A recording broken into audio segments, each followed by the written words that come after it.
Coming from Bihar मुझे लगता था कि I am carrying an accent with me, और काफ़ी बार बाहर आउटसाइड बिहार लोग इस चीज़ को नेगेटिव तरीके से भी देखते थे। जब मैं अपने घर से प्रिपेयर कर रही थी मुझे भी काफ़ी प्रॉब्लम्स आती थी, तो मुझे एक बुक ऑर्डर करना पड़ता था ऑनलाइन और फिर 7-8 दिन उसका वेट करना पड़ता था। मैं अपने आप को जब कंपेयर करती थी उन एस्पिरेंट से जो दिल्ली में रहकर प्रिपेयर कर रहे हैं, तो मुझे बहुत बुरा लगता था और मैं अपने फेलियर्स को कहीं ना कहीं उस एक्सटर्नल अनकंट्रोलेबल फैक्टर पर ब्लेम करने लगी। प्रीलिम्स के 10 दिन पहले तक भी मैं रात भर जग रही थी और जो प्रीलिम्स का एक्चुअल टाइमिंग होता है उस समय मेरा ब्रेन सो रहा।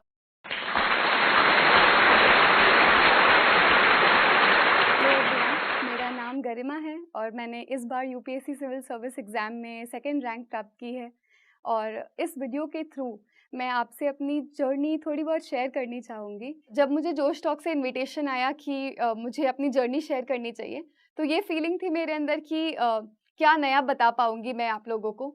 तो मुझे भी काफ़ी इंस्पिरेशन मिली थी बाकी लोगों की जर्नी से, जो उन्हें उस समय लगा होगा कि वो अपनी जर्नी के थ्रू किसी को इंस्पायर तो नहीं कर पा रहे, बट यू नेवर नो, आप अपने लाइफ के कौन से इंसिडेंट से किसी एक भी इंसान को अफेक्ट कर पाओ, इंस्पायर कर पाओ। तो अगर आप मेरी जर्नी से थोड़ा भी रिलेट कर पा रहे हैं and I am able to inspire you, guide you, help you और talk to you as a friend, I am more than happy. तो जब हम लोग एक एस्पिरेंट की तरह प्रिपेयर करते हैं तो काफ़ी बार हमें 3 साल 5 साल इस पूरे प्रिपरेशन जर्नी में लग जाते हैं। We live many lives as an aspirant, on personal front, on family front. तो उस पूरे जर्नी का कुछ पार्ट मैं आपके साथ आज शेयर करना चाहूँगी। तो let's start with how I began preparation for UPSC CSC. तो एक इनिशियल मोटिवेशन होता है सबके अंदर, जो मोस्टली ड्रिवन होता है with social prestige associated with the exam, और ड्रिवन होता है कि ये राइट करियर अपॉर्चुनिटी है, क्योंकि the platform that we get is diverse and जो जॉब्स और जो चेंज आप ला सकते हैं एक सोसाइटल लेवल पर, वो बहुत ही ह्यूज है।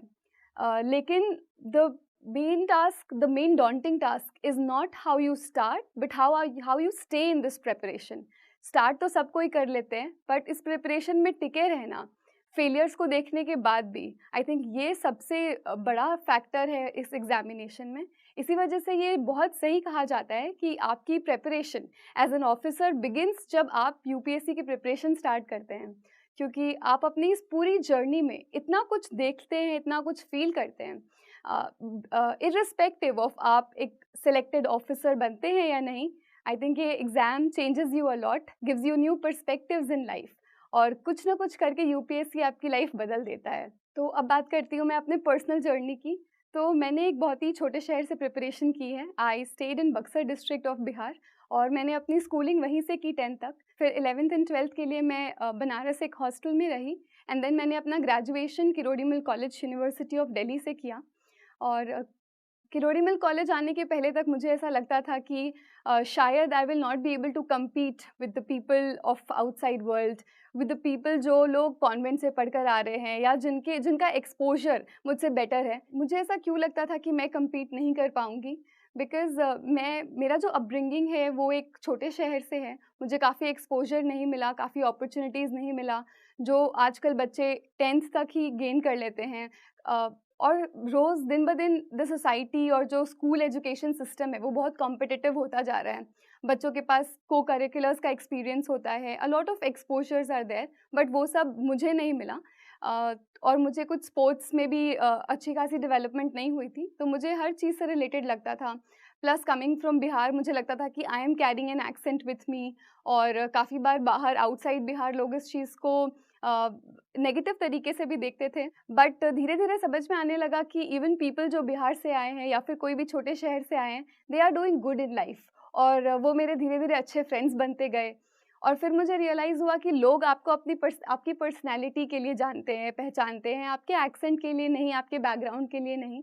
अल्टीमेटली जो आपके साथ रह जाता है और जो जिस चीज़ से लोग आपको आइडेंटिफाई करते हैं, वो है कि आपका उनके साथ कैसा रिलेशन रहता है, एंड दैट इज़ कि आपने क्या काम किया उनके लिए, and this will remain through out. What matters is कि आपने जो कुछ भी करा, आपका जो भी बैकग्राउंड है, आपने उसको कितना डेडिकेशन के साथ किया। ये बहुत इंपॉर्टेंट है कि अगर आप अपने आप को किसी एग्ज़ाम में या किसी भी करियर में डेडिकेट करें, तो आप सबसे पहले सारे ऑप्शंस को एक्सप्लोर करें। एंड इस चीज़ का एक्सपोजर मुझे दिल्ली यूनिवर्सिटी में मिला। I had a lot of friends जो बहुत डिफरेंट बैकग्राउंड से थे और काफ़ी डिफरेंट करियर अपॉर्चुनिटीज़ परस्यू कर रहे थे। तो वो एक जो माहौल होता है, वो जो इंटरैक्शन होता है डिफरेंट पीयर ग्रुप्स के साथ, सीनियर्स के साथ, टीचर्स के साथ, आप अपने आप को भी एक रीडिस्कवर करते हैं। तो वो जर्नी जब आप अपने आप को रीडिस्कवर करते हैं ड्यूरिंग योर कॉलेज ईयर्स, वो बहुत इंपॉर्टेंट है। आई थिंक मुझे लगता है कि वो 3 साल ने मुझे काफ़ी शेप किया in terms of my personality, under confidence कम करने में और अब ये रियलाइज़ कराने में कि आप किस स्टार्टिंग पॉइंट से स्टार्ट कर रहे हैं ये इम्पोर्टेंट नहीं है, but in the end the finishing line is same for everyone. मुझे लगता है कि किसी भी प्रिपरेशन में, स्पेशली यूपीएससी जैसे एक्सटेंसिव जर्नी में, फैमिली का रोल बहुत स्ट्रांग होता है। और मेरे केस में खास करके आई थिंक मेरी मदर एक सिंगल मदर है and she has been the pillar of support for me. मेरी जो एल्डर सिस्टर है, शी सैक्रिफाइस्ड अ लॉट। उन्होंने काफ़ी अर्ली एज में जॉब पिकअप किया so that we could get our education and सभी ने काफ़ी हेल्प किया है। तो आई थिंक मैं अपनी इस पूरी जर्नी का क्रेडिट अपनी फैमिली को देती हूँ। 2020 में कोविड के दौरान मैंने सोचा कि मुझे सिविल सर्विसेज की प्रिपरेशन स्टार्ट करनी चाहिए। जब मैंने प्रिपरेशन स्टार्ट की तो सबसे इम्पॉर्टेंट चीज़ होता है मोटिवेशन, कि मैं प्रिपरेशन स्टार्ट क्यों कर रहा हूँ। अगर आपका मोटिवेशन फैक्टर बहुत स्ट्रॉन्ग है and it is your inner desire, तो आई थिंक आप कभी ट्रैक लूज़ नहीं करेंगे। But if it is something कि आपको सिर्फ सोशल प्रेस्टीज चाहिए या फिर सिर्फ एक अच्छा करियर चाहिए, तो मे बी आपको एक स्ट्रॉन्गर फैक्टर ढूंढने की ज़रूरत है so that you can stay and stick in this preparation. मुझे ये एहसास हुआ कि मुझे ज़्यादा खुशी तब मिलेगी जब मैं जो परेशानियों से मैंने डील किया अपने लाइफ में, कि एक छोटे शहर में रहकर अच्छे स्कूल्स ना हो पाना, हॉस्पिटल्स ना हो पाना, तो दीज वर द प्रॉब्लम्स जो मुझे लगता था कि शायद मुझे कुछ करना चाहिए। और हर एक इंडिविजुअल एक अपने सोसाइटी को पूरी तरीके से तो चेंज नहीं कर सकता, बट एटलीस्ट एक कंट्रीब्यूशन कर सकता है। दूसरी जो रिक्वायरमेंट आती है वो है गाइडेंस की, रिसोर्सेज की, कि आप किस तरीके से इस प्रिपरेशन में आगे बढ़ेंगे। तो मैंने ऑनलाइन इंटरनेट का काफ़ी हेल्प लिया एंड आई थिंक आज के टाइम पर इंटरनेट एक ऐसा टूल है जो कि लोगों को एक्चुअली में जो भी डिवाइड है उसे ब्रिज कर रहा है। तो इंटरनेट का काफ़ी अच्छा यूज़ करना चाहिए एंड इंटरनेट के थ्रू ही मैंने एक अपनी बुक लिस्ट बना ली and I was very fortunate. मेरा एक बहुत अच्छा पीयर ग्रुप था, हम लोग साथ में प्रिपेयर करते थे, we used to discuss books and we made our own strategy. उसके बाद जब मैंने इनिशियली प्रिपरेशन स्टार्ट की तो एज़ यूजुअल काफ़ी गलतियाँ की, जो कि जिसका रिजल्ट था कि फर्स्ट अटेम्प्ट में I could not clear. But धीरे धीरे दिस प्रिपरेशन इज़ अबाउट आप अपनी गलतियों से कैसे सीखते हैं। अल्टीमेटली ये प्रिपरेशन आपकी लाइफ का एक माइक्रोस्कोप है कि आप जितनी गलतियां लाइफ में करते हैं आप इस 3 साल 4 साल की प्रिपरेशन में कर लेते हैं। तो अच्छा मौका होता है अपने आप से सीखने का, अपने फ्रेंड्स के एक्सपीरियंस से सीखने का।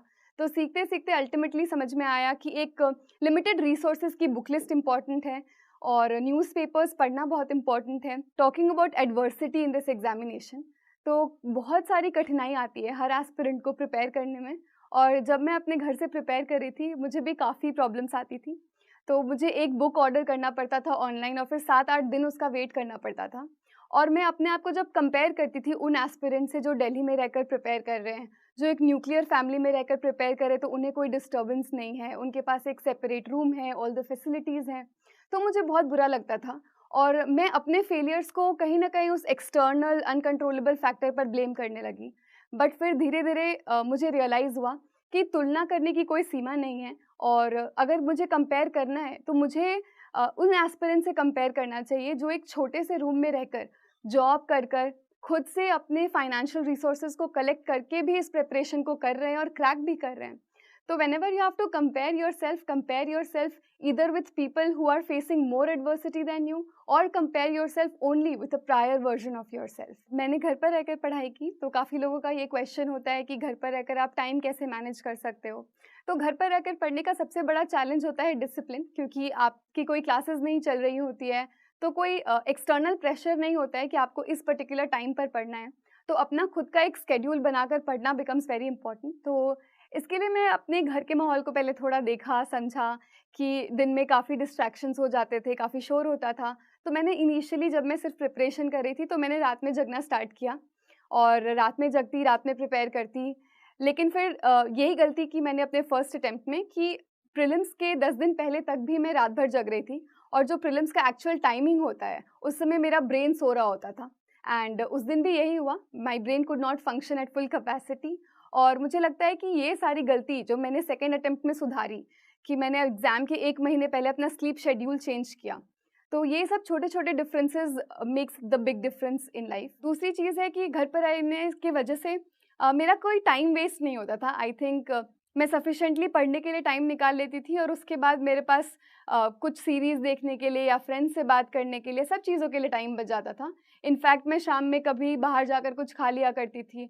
सो I used to have those sufficient time, जो मुझे लगता है कि अगर मैं कहीं और बाहर रहकर प्रिपेयर करती तो वो अननेसेसरी टास्क्स में निकल जाते हैं।